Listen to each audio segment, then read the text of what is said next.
Tower of the Sun review. Author Tomihiko Morimi is best known for being the author behind the Tatame Galaxy, Penguin Highway, or The Night is Short, Welcome Girl, before these highly popular works and their anime adaptations. Morimi started his journey as an author with his debut Tower of the Sun, which Yen Press has now brought to the English market. Like most of Morimi's work, the story is set in Kyoto, where we follow an unnamed fifth-year university student whose life was made better while dating fellow student Mizuo.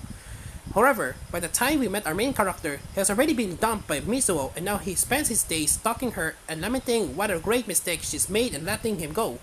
In fact, our main character's heartbreak happened in his third year, so he's been hung up and is for quite some time already. His stalking is finally put to an end when he's confronted by Endo, a law student who warns him to stop following Mizuo or Endo will call the cops. But with Christmas looming, a time for couples in love, but revel in one another's company, a protagonist can simply forget.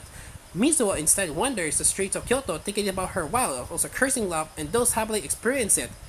He also sets about harassing Endo after assuming he's Mizuo's current boyfriend.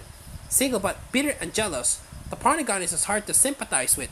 This story is written entirely from his perspective. It's mentioned at the start that it is written to record this period of his life, so there is not much room to get away from his jaded perspective in the world.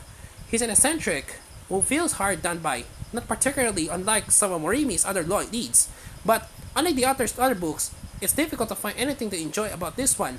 It doesn't help that until the halfway point we don't see many other established characters.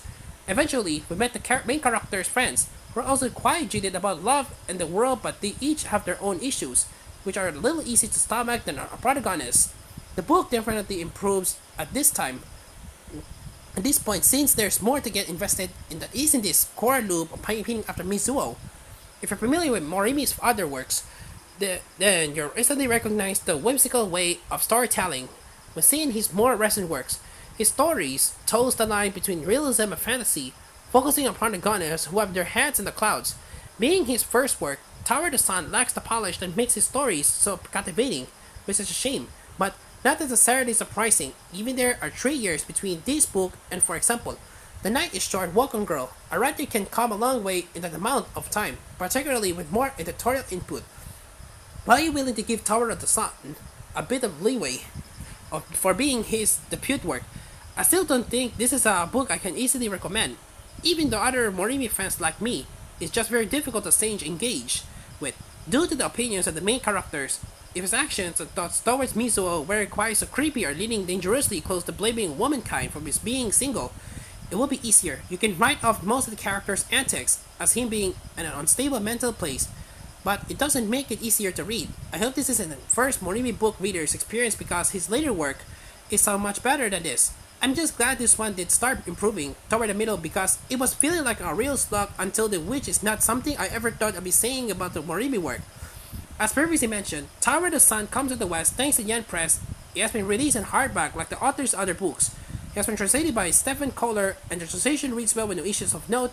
At the time of writing, the publisher is due to release Morimi's Fox Tales on November 22nd, so if you're a fan of the author, so you have to take a look forward to.